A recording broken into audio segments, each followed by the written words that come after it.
Paz do Senhor, glória a Deus. Hoje, domingo, dia 20 de setembro de 2020, o dia que o Senhor já preparou, um domingo que o Senhor já sonhou, projetou sobre a tua vida, a tua casa, a tua família. Ao Senhor toda a honra e toda a glória, em nome de Jesus. Que você tenha um domingo maravilhoso, especial, para você que está trabalhando, um bom trabalho para você, o Senhor te dê graça, o Senhor trabalhe, o Senhor se mova através da tua vida, através dos teus afazeres. Para você que está em casa ou para você que está gozando de uma folga aí, de um descanso, Deus te abençoe também, o Senhor esteja sobre a tua vida, a tua casa, a tua família, em nome de Jesus. Estamos lendo a palavra do Senhor sempre, meditando, pensando sobre principalmente o que a palavra do Senhor tem,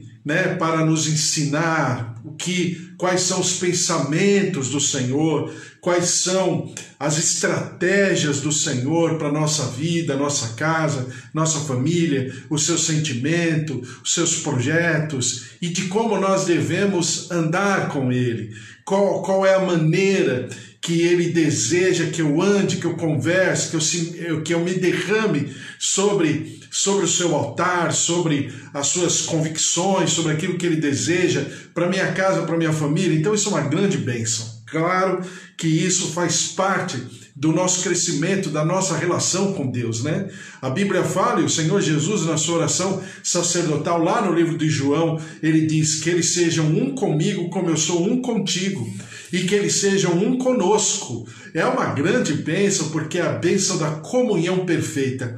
A Trindade e a coroa da criação. A Trindade e nós todos em comunhão, numa conexão, numa aliança perfeita, eterna e profunda. Glória a Deus por isso. Que o Senhor te abençoe também. Bispo Antônio, bom dia, Deus abençoe. Eva, bom dia, Deus abençoe também tua casa, tua família. Bispo Antônio, Suzy, Priscila, todos os familiares. Estou orando pela dona Noêmia, pelo seu Mauro, pela dona Elizabeth. Deus abençoe a todos, em nome de Jesus. Que o Senhor esteja sobre a tua vida, sobre a tua casa, a tua família. Bom, vamos continuar lendo a palavra do Senhor em Malaquias capítulo 3, do versículo 6 ao versículo 12.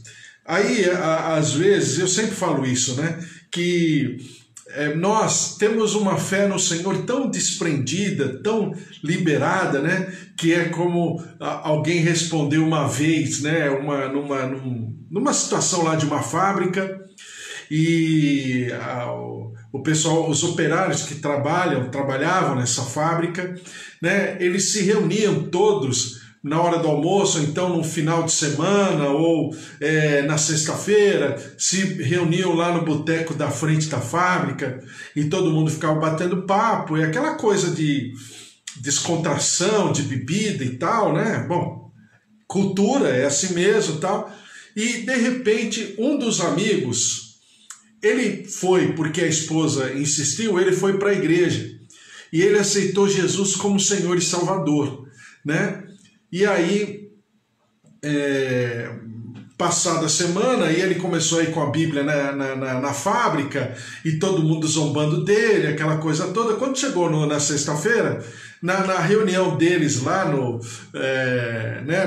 na reunião do final de semana da sexta-feira, no barzinho lá da frente da fábrica, aí ele parou ali com a Bíblia na mão, embaixo do braço, e aí os colegas, e um zombando do outro ali, brincando, e um deles falou, quer dizer que agora você é crente? Ele falou, agora eu tenho Jesus no coração e tal, Aí o outro falou assim, você não vai me dizer que agora que você é um Bíblia, que você vai acreditar em tudo que está escrito na Bíblia? Ele falou, olha, eu não conheço a Bíblia, faz uma semana que eu estou indo na igreja, então, mas se está escrito na Bíblia, eu estou aceitando, porque está escrito na Bíblia, então a Bíblia é a palavra de Deus e pronto, De uma maneira simples, mas numa resposta profunda, E aí um deles falou assim, você não vai me falar que você acredita naquela história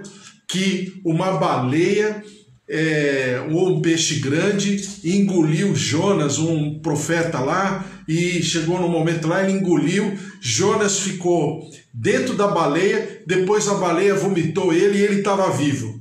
Aí ele respondeu o seguinte: olha, eu não conheço essa história, nunca ouvi falar, mas se na Bíblia tivesse escrito que o homem lá, o Jonas, tivesse engolido a baleia e depois de 3 dias a baleia, ele vomitou a baleia viva, eu ia acreditar, porque está escrito. Então, nós somos daqueles que estamos desprendidos, porque cremos na palavra. E a palavra do Senhor para nós é ponto pacífico. Mas do outro lado, sempre é saudável, e com certeza nós faremos isso durante toda a eternidade, e por que não fazer hoje? Nós vamos pensar sobre os padrões de Deus, os paradigmas de Deus, né? Os sentimentos de Deus, os pensamentos de Deus. Então isso é importante para que nós possamos cada vez mais criar a nossa consciência, que eu chamo de inteligência da nossa fé. Por quê? Porque eu vou trabalhando no cotidiano e isso faz parte do meu vigor, da minha vitalidade, porque nem só de pão viverá o homem, mas de toda a palavra que procede da boca de Deus. Tudo bem, Valtir? Tudo bem? Deus abençoe você, a tua família, família abençoada, família bendita, o Senhor esteja sobre a tua vida. Então vamos continuar lendo Malaquias capítulo 3, versículos 6 a 12, que diz assim: porque eu, Senhor, não mudo, por isso vós, ó filho de Jacó, não sois consumidos. Desde os dias de vossos pais, vos desviastes dos meus estatutos, e não os guardastes. Tornai-vos para mim, e eu me tornarei para vós outros, diz o Senhor dos Exércitos. Mas vós dizeis: em que havemos de tornar? Roubará o homem a Deus? Todavia, Deus respondendo, né? Diante de um júri, diante de uma audiência, uma reunião solene, né? Uma reunião de justiça, de julgamento, né? Onde estão o juiz, os promotores, os advogados de defesa e o réu.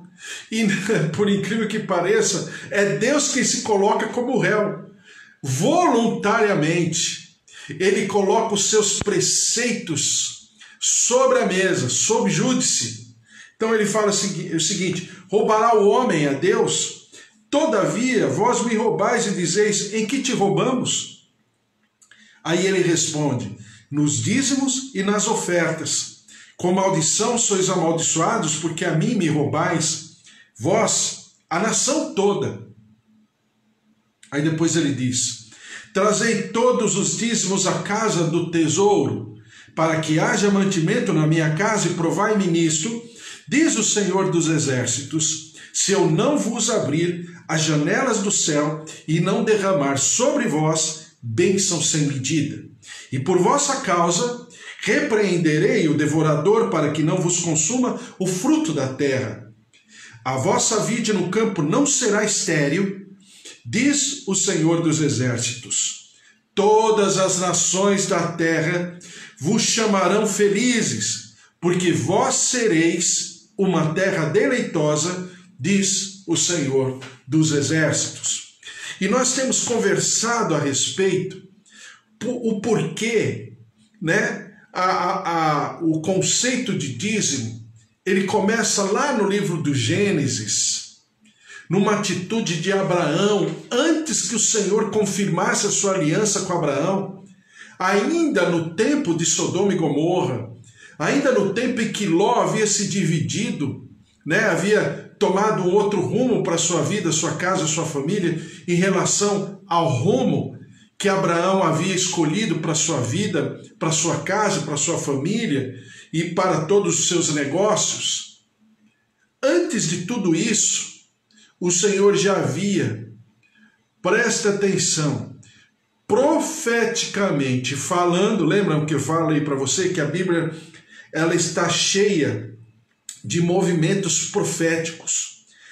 ações proféticas, elas vão antecedendo acontecimentos que virão, né?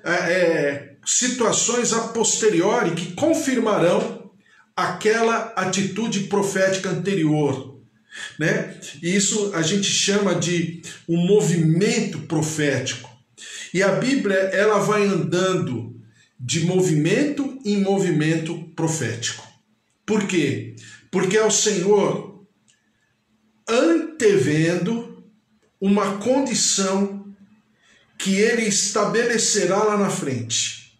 Sempre, em todo momento, a qualquer história, situação, circunstância, sempre existe esse tempero profético, esse movimento profético, essa documentação daquilo que o Senhor fará a posteriori.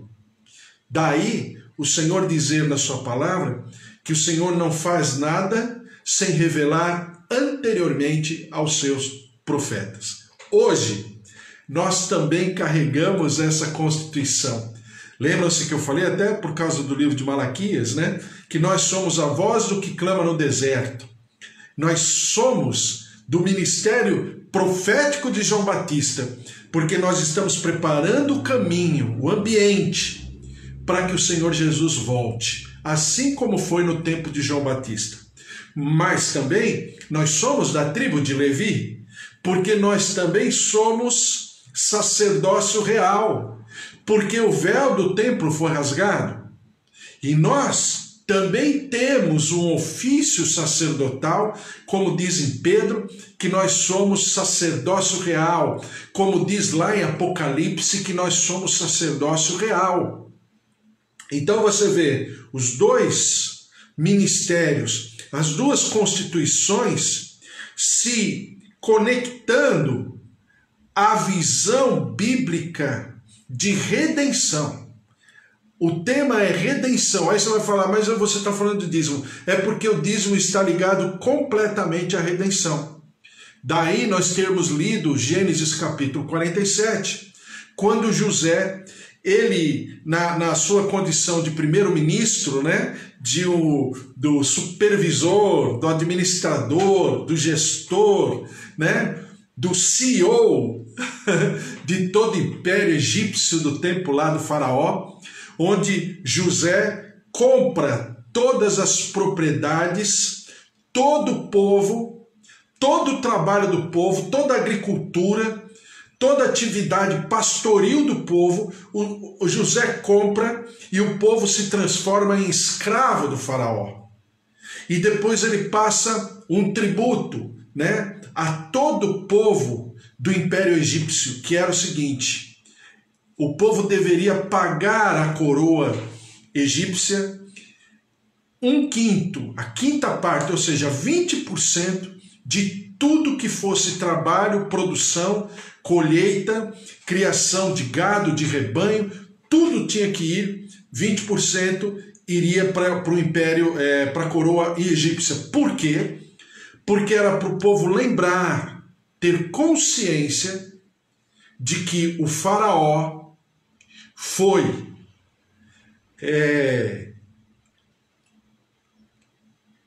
delicado, carinhoso com o povo. Ao invés de manter o povo escravo, o faraó, pelo contrário, o faraó, ele sabiamente, ele chamou o povo para o seu lado e ele passou a ser o resgatador do povo. Lembram-se? Aí eu falei, resgate, remissão e redenção significam a mesma coisa, são palavras sinônimas.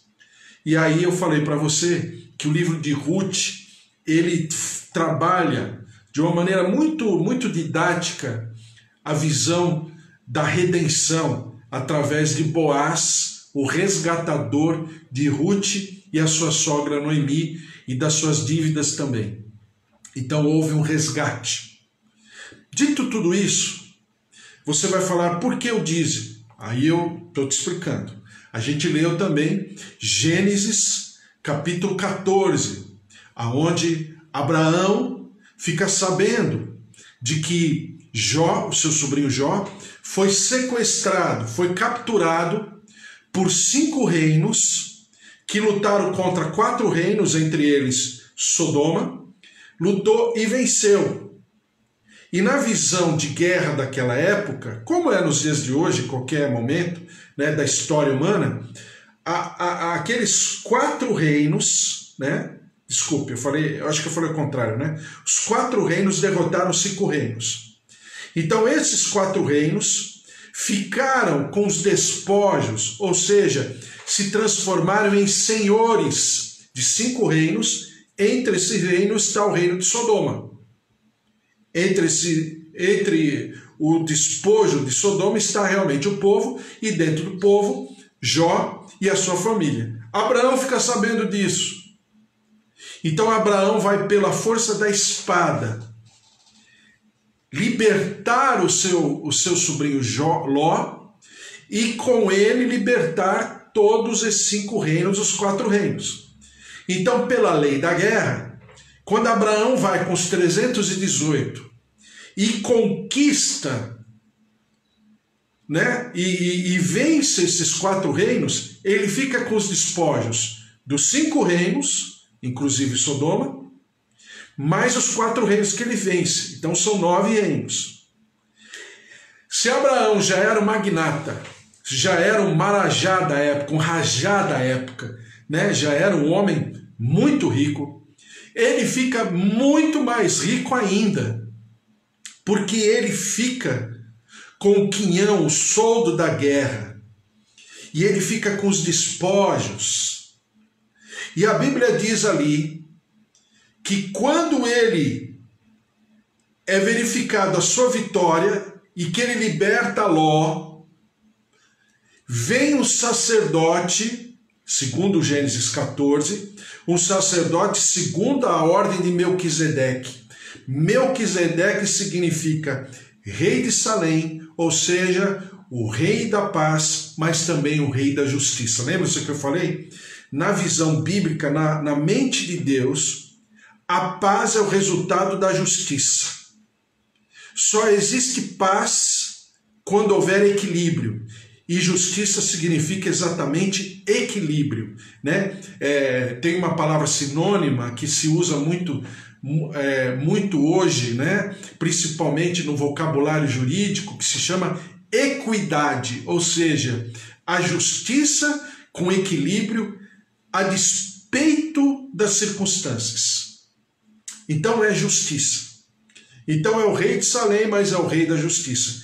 Ele é o sacerdote segundo a ordem de Melquisedeque. Então ele não é herança levítica, até porque não existia Levi ainda, né? Nós estamos falando de Abraão. Abraão é bisavô de Levi, né? Levi, filho de Jacó, Jacó, neto de Abraão, né? Só para você lembrar da história. Então esse sacerdote, segundo a ordem de Melquisedeque, ele não é nem herança levítica, ele não é da tribo de Levi, mas ele também não é herança arônica, ou seja, ele não é sumo sacerdote segundo a descendência de Arão. Arão, irmão de Moisés. Até porque nem Arão nem Moisés existiam na época. Então, esse, segundo a ordem de Melquisedeque, leva, agora você vai me entender. Preste atenção. Preste atenção. Esse sacerdote, segundo a ordem de Melquisedeque, está lá em Gênesis 14, antes de Moisés, antes de Arão, antes de Isaac, antes de Jacó e antes de Levi. Mas ele está numa dimensão, num patamar completamente superior a tudo e a todos. Por isso, o sacerdote, segundo a ordem de Melquisedeque, é um tipo de Jesus Cristo. Ele leva a ceia do Senhor. Ele leva o pão e o vinho. Ele leva o pão e o cálice. Está lá em Gênesis 14. Eu estou passando rapidamente, agora não estou lendo mais, porque a gente já leu todos esses dias. Então agora a gente só vai, né, completando a visão espiritual do dízimo. Por incrível que pareça, estou falando do dízimo. Então tá. Então ele leva. Quando ele leva, Abraão, o representante, o pai de uma nação que seria nação, agora é só uma família, né? Abraão é o primeiro patriarca. E ele leva ele leva o dízimo, Abraão representando a herança profética, representando uma nação que se chamaria séculos mais tarde Israel. Ele leva o dízimo. Ele leva o dízimo e na cultura oriental, né, ele reverencia o sacerdote, ou seja, por que o japonês faz assim, o chinês faz assim? Ele faz assim porque ele considera o outro mais importante, o outro maior. Daí a cultura japonesa, chinesa, oriental é uma cultura que trabalha muito respeito, né? Quanto mais velho a pessoa, quanto mais idosa a pessoa, mais respeito ela tem. Então as pessoas costumam, né, dentro da cultura oriental, costumam reverenciar. Então Abraão reverencia e entrega os despojos. Vamos lá para Hebreus 7, que agora nós vamos ler Hebreus capítulo 7. Hebreus capítulo 7. Diz assim, versículo 1, vamos ler, vamos passeando por Hebreus capítulo 7. Porque este Melquisedeque, rei de Salém, sacerdote do Deus Altíssimo, que saiu ao encontro de Abraão, quando voltava da matança dos reis, e o abençoou, para o qual também Abraão separou o dízimo de tudo, primeiramente se interpreta rei de justiça, depois também rei de Salém, ou seja, rei da paz. Sem pai, sem mãe, sem genealogia, que não teve princípio de dias nem fim de existência, entretanto feito semelhante ao Filho de Deus, permanece sacerdote perpetuamente. Considerai, pois, como era grande esse a quem Abraão, o patriarca, pagou o dízimo, tirado dos melhores despojos. E veja só a aferição de Abraão para entregar o dízimo. Então Abraão conquista os 4 reinos que haviam conquistado 5 reinos. Então são 9. Mais o quinhão, mais aquilo que Abraão já possuía, né? Somam 10 porções. Tá? Veja o número 10 dentro da lógica hebraica, dentro da cultura hebraica, porque você está falando de uma cultura milenar, então cada letra, cada palavra simbolizava um número também, porque não tinha divisão de matemática, né? E na nossa língua, matemática e português, tudo era a mesma coisa, né? Então o A vale 1, o B vale 2, o C vale 3 e assim por diante. Então não havia. Então, simbolicamente falando, haviam 10 porções. 9 que Abraão conquistou, de 4 reinos mais 5, e mais a porção dele, 10. Quando o sacerdote de Melquisedeque, segundo a ordem de Melquisedeque, se apresenta, Abraão serve ao sacerdote o dízimo, paga o dízimo, e a Bíblia fala aqui, de maneira literal, diz assim, olha, dízimo tirado dos melhores despojos, ou seja, Abraão pega o melhor dos 5, o melhor dos 4 e o melhor dele próprio, que são 10 porções. Ele tira o dízimo, ou seja, a 10ª parte do melhor de tudo e entrega ao sacerdote segundo a ordem de Melquisedeque. Veja como não existe Antigo e Novo Testamento nas verdades espirituais, porque eu estou lendo em Hebreus. Hebreus é Novo Testamento. Veja que não existe. De uma situação que aconteceu parabolicamente em Gênesis capítulo 14. Então vamos lá. Aí Abraão entrega ao sacerdote, segundo a ordem de Melquisedeque, O sacerdote, segundo a ordem Melquisedeque, traz o quê?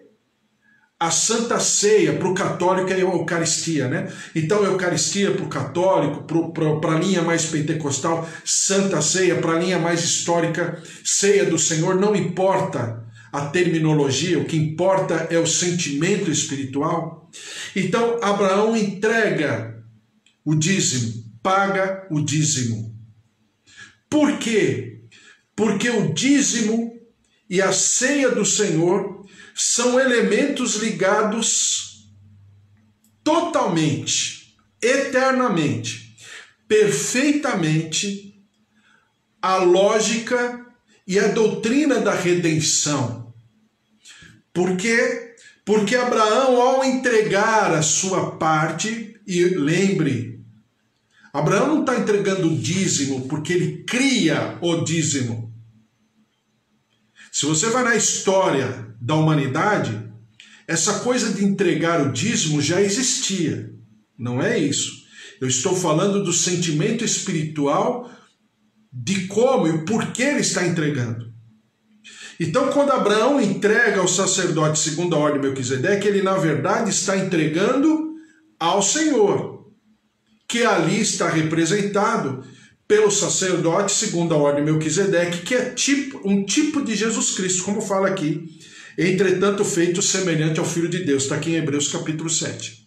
E aí ele entrega. Por quê? Porque Abraão está falando o seguinte: o meu Redentor é o proprietário legal, espiritual da minha vida e daquilo que eu possuo. Porque nunca que com 318 funcionários, que não são guerreiros, eu não tenho capacidade bélica, eu não tenho capacidade militar, eu vou contra 4 reinos que já destruíram 5 reinos, me aposso de todos os seus bens e mais ainda, eu venço os 4 reinos que já haviam vencido 5 reinos. Então é lógico, é óbvio que o dono, o proprietário de tudo isso é quem me deu graça e por isso eu venci.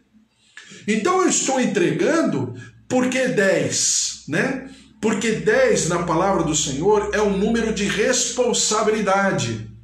Quando você vai lá em Gênesis, em Êxodo 12, 13, 14, que aí eu sempre falo que a identidade da nação de Israel começa ali, você vai perceber que o povo deveria entregar um cordeiro no mês de Abibe, que dia? Lembram-se? Então vou falar para você. No 10º dia, ele precisava separar uma ovelhinha, um cordeiro, que fosse imaculado e que ficasse separado, ou seja, consagrado, para no 14º dia, esse cordeiro ser servido às famílias. E o sangue desse cordeiro deveria ser passado nos umbrais da porta. Lembram-se? Pronto, segura essa cena aí. Quando aquele que a segunda ordem, o sacerdote, segundo a ordem Melquisedeque, ele vai e entrega a ceia, ele está o quê? Ele está conectando uma condição espiritual de redenção. No Antigo, claro, porque é a Páscoa, mas principalmente no Novo, através de Jesus Cristo. E Abraão está entregando o dízimo porque Abraão reconhece a sua remissão, a sua redenção, o seu resgate, que ele não tem valor algum se não fosse o resgatador. E ele reconhece a autoridade, a propriedade do resgatador, e ele entrega ao resgatador. Então, se o dízimo é, como dizem alguns, era do Antigo Testamento, o dízimo é mais do Novo Testamento, porque no Novo Testamento nós temos toda essa consciência. Diz assim, versículo 4 do capítulo 7 de Hebreus: considerai, pois, como era grande esse a quem Abraão, o patriarca, pagou o dízimo tirado dos melhores despojos. Ora, os que dentre os filhos de Levi recebem o sacerdócio, têm mandamento de recolher, de acordo com a lei, os dízimos do povo, ou seja, dos seus irmãos, embora tenham estes descendido de Abraão. Entretanto, aquele cuja genealogia não se inclui entre eles, recebeu o dízimo de Abraão, abençoou o que tinha as promessas.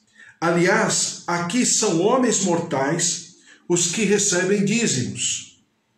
Porém, ali, aquele de quem se testifica que vive, ou seja, o sacerdote segundo a ordem de Melquisedeque, ele está por sobre todos os patamares anteriores, sejam descendentes de Levi, sejam descendentes de Arão, ou ainda sejam descendentes de Abraão, do próprio Abraão, porque na verdade tanto Levi como Arão são descendentes do mesmo, de Abraão, né?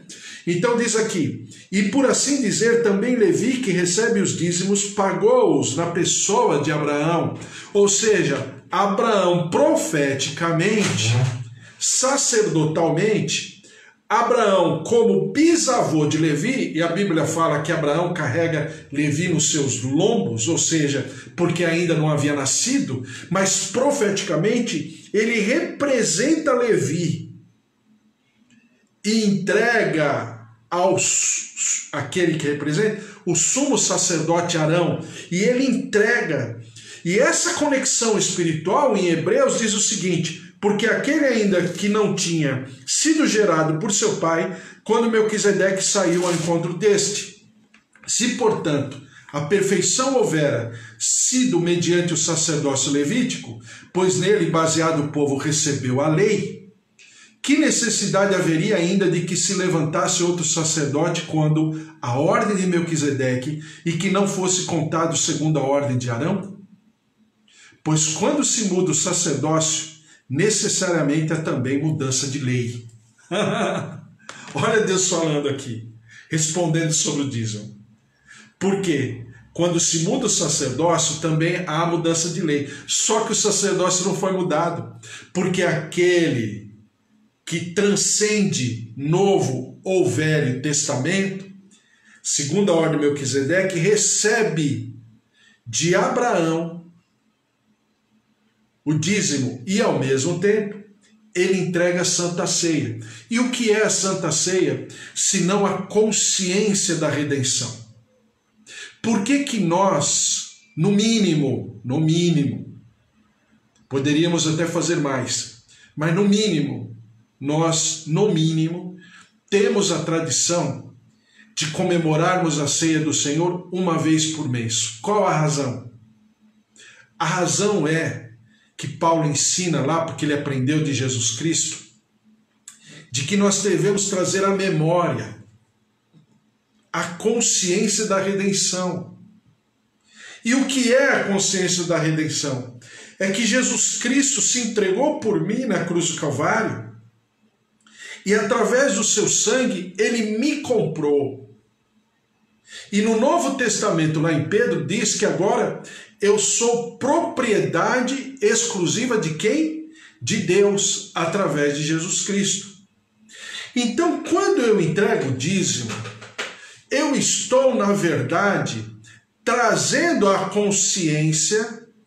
Por isso, no mínimo, entregamos o dízimo uma vez por mês, no mínimo, né? Porque depende da atividade da pessoa. O comerciante, aquele que trabalha, que é autônomo e tal, ele vai entregando o dízimo de pequenas porções durante o mês. Ou aquele que entrega o dízimo do seu... Enfim, aí é de cada um. Mas, quando eu entrego, eu estou entregando algo que não me pertence. Porque pertence ao meu resgatador. Quando eu entrego o dízimo, eu estou reconhecendo que eu entreguei os 10%, porque aqueles 90% que fica sob a minha gerência, não sou dono dos 90%. Eu sou apenas o gerente, a Bíblia chama isso de mordomia, né? Eu sou apenas o mordomo, o gestor dos 90%. Por que eu sou gestor? Porque, tudo pertence ao Senhor. Eu não sou dono. porque eu tenho um resgatador. O sangue do Cordeiro de Deus já foi vertido por mim na cruz do Calvário. Mas vamos ler a palavra, porque nada melhor do que lermos a palavra do Senhor, né? Eu sei, você sabe. Leia lá comigo Salmo número 49.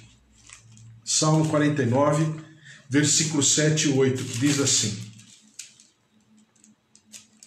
ao irmão verdadeiramente ninguém o pode remir, ou seja, ninguém o pode resgatar, ninguém pode pagar para sempre.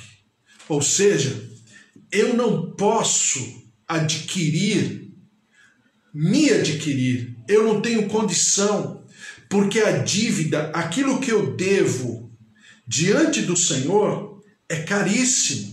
Veja só o que diz em Colossenses capítulo 2, versículo 14.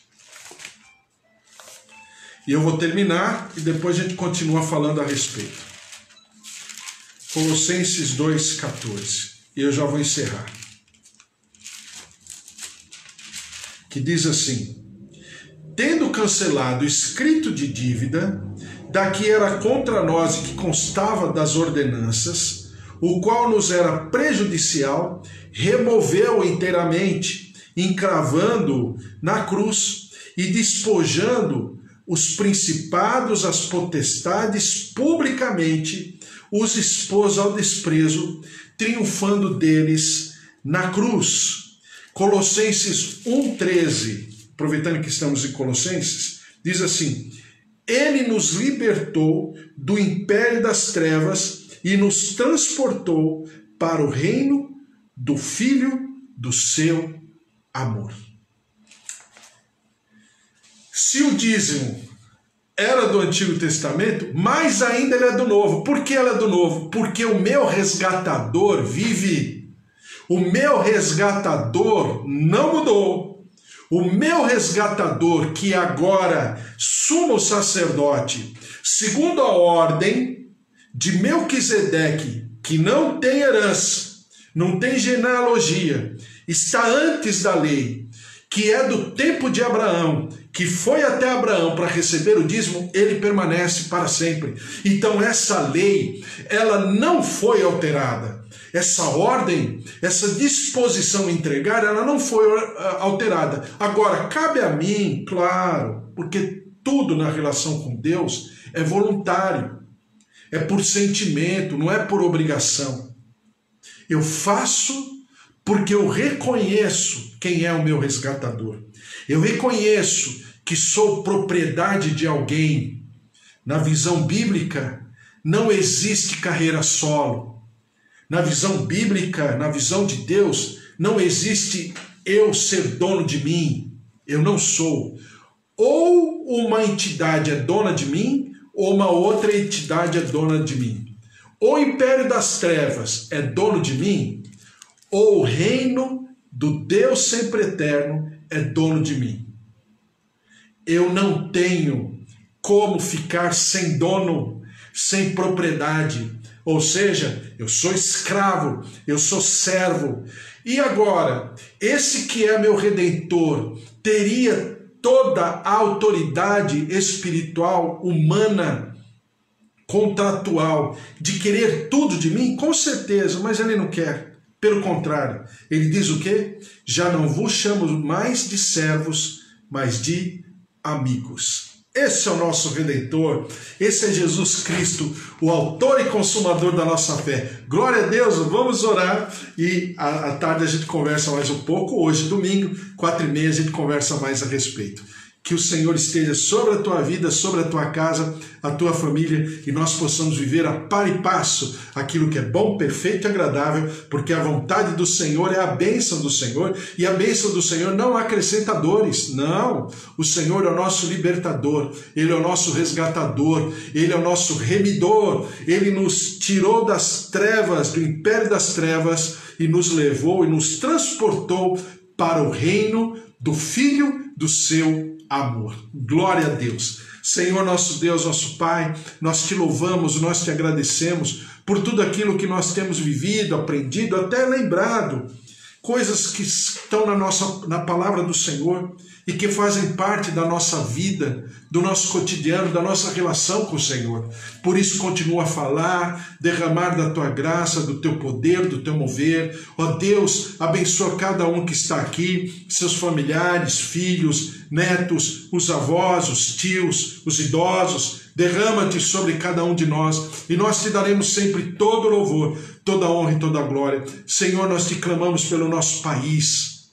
Nós te clamamos, ó Deus, pelo nosso povo. Tem misericórdia, sara a nossa terra, liberta a nossa terra, perdoa os nossos pecados como nação brasileira. Senhor, essas queimadas, esses incêndios que estão acontecendo no centro-oeste do Brasil, na região norte, na Amazônia, em todos os lugares, até no interior de São Paulo e outros lugares. Senhor, tem misericórdia, vem com a tua graça, liberta-nos como gênero humano, como natureza, como criação. E nós daremos ao Senhor sempre toda honra e toda glória. Senhor, que nós tenhamos um domingo maravilhoso na tua presença e que nós possamos pensar em tudo isso e que o Senhor possa nos ministrar, o teu Santo Espírito possa trabalhar no nosso interior, no nosso coração, a respeito dessa visão de redenção. O Senhor é o nosso Redentor, o Senhor é o nosso resgatador, o Senhor é o nosso libertador. A ti toda honra, a ti toda glória, toda majestade, em nome de Jesus. Amém. Amém? Glória a Deus, Deus te abençoe. Você tem um domingo maravilhoso hoje, excepcionalmente porque é domingo às 4:30 da tarde. Eu volto aqui, que você fique na paz do Senhor. Em tudo que você fizer, você possa prosperar. Que o amor de Deus Pai, a vida vitoriosa em Jesus Cristo e as consolações do Espírito Santo da promessa estejam sobre a tua vida, sobre a tua casa, a tua família, os teus queridos, o teu lar, os teus afazeres, em nome de Jesus. Porque se Deus é por nós, quem será contra nós? Se o Senhor é o nosso pastor, de nada nós teremos falta. Sabe por quê? Ele é tudo em nós. Ele é o nosso Redentor, Ele é o nosso Salvador, Ele é o nosso Senhor. E nós nos rendemos aos seus pés. E nós o declaramos, o nosso Senhor, o nosso Salvador, o nosso Libertador. A Ele toda honra e toda glória, em nome de Jesus. Amém? Deus te abençoe. Até mais tarde. Fiquem na paz. Um beijo para vocês. Walter.